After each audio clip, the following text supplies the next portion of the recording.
It wasn't the spin. It wasn't even the lap time deletion. The moment that truly cut deepest for Lewis Hamilton at Spa wasn't about speed or mistakes, it was about connection, or rather, the absence of it.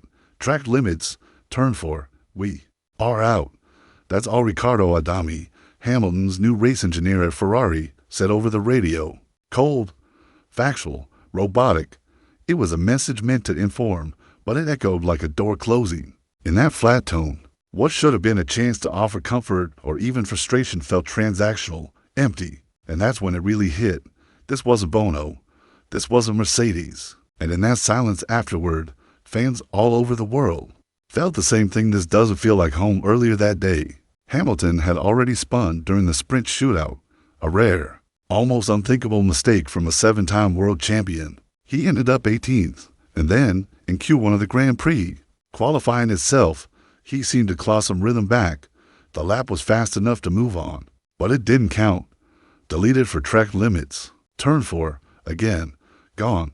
P16, eliminated in Q1 for the second time in the same weekend. For a driver like Hamilton, that's not just unusual, it's unheard of. And what followed didn't ease the blow. His voice came over the radio again. Really sorry to the team. It wasn't dramatic. It wasn't angry. It was quiet, almost a quiet. But beneath those words was something heavier, something unspoken. Was this just a disastrous weekend? Or were we seeing the beginning of a deeper problem, maybe even the first visible crack in the Hamilton-Ferrari story? Because from the outside, it didn't just look like a bad day at the office. It looked like a legend, searching for comfort, while the team around him still didn't know how to offer it. Yes, on paper, it's a clean headline: Lewis Hamilton out in Q1 at Spa due to track limits.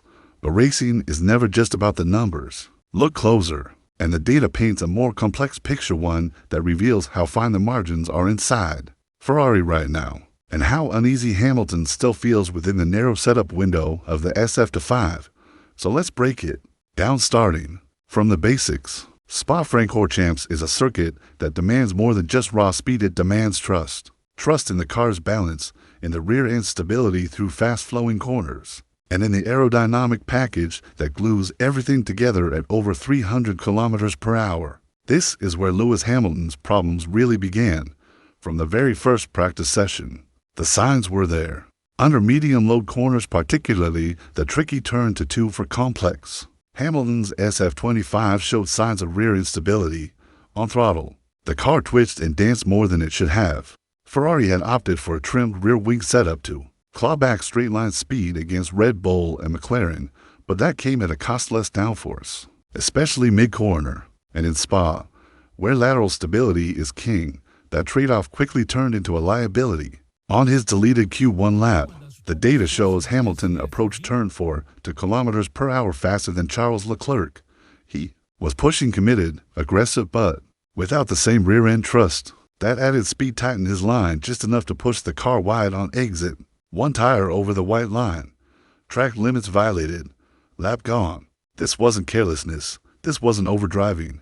It was a driver trying to make up the difference in a machine that still feels like a stranger. Leclerc, with years of experience navigating Ferrari's nuances, naturally adapts faster to the car's setup trade-offs. Hamilton, still in the early stages of his Ferrari journey, doesn't yet have that instinctive feedback loop. He's still learning where the SF25 gives and where it bites. And here's where the psychological burden begins to weigh. In a car that already has a narrow operating window, every choice, setup, strategy, communication becomes amplified.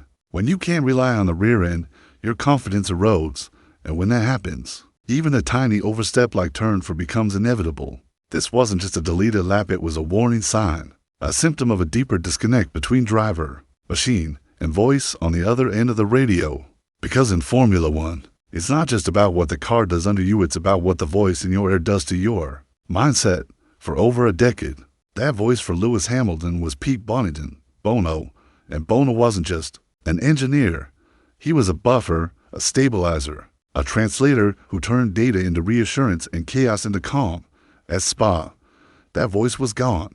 In its place, Riccardo Adami, experienced, professional, committed but different. After the lap deletion, the words came quickly: track limits at turn 4. We are out. Precise, correct, but emotionally vacant. And in that void, Something was missing. No reassurance, no warmth, no shared frustration. Just stale information in a moment that needed empathy. Adami wasn't wrong. He wasn't harsh, but he was distant, and that distance echoed louder than the message itself. Hamilton's reply said it all. Is everything okay? That wasn't a tactical check. That was a human being reaching for connection. Unsure of the silence he'd just heard, the response, mechanical, routine, and Hamilton's hand, metaphorically extended, was left hanging in the cold air of the Ardennes forest. Now, to be clear, this isn't a character attack on Adami. He's a respected, loyal Ferrari engineer, shaped by the meticulous and hierarchical culture of Maranello. But chemistry isn't built from data sheets. It's built from moments of emotional alignment, and that's where the current mismatch lies. Hamilton's greatness has always come not just from skill, but from synergy with his car, with his team, and especially with his race engineer.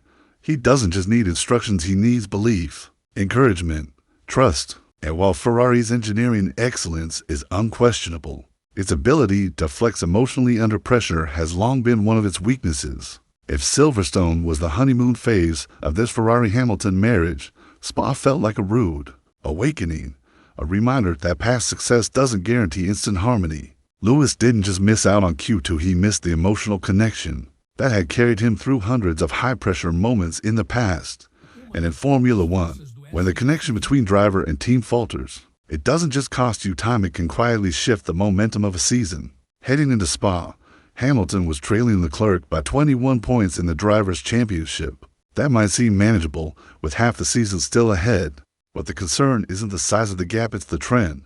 While Leclerc is hitting his stride within Ferrari's evolving 2025 package, Hamilton is still fighting upstream, not just in terms of lap times, but in terms of comfort, consistency, and confidence. And in a sport where the difference between second and seventh can come down to a tenth of a second, inconsistency is a slow, painful death.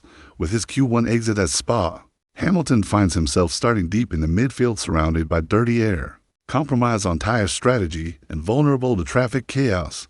Meanwhile, Leclerc is firmly inside the top six, and Verstappen is unsurprisingly on the front row, ready to dominate.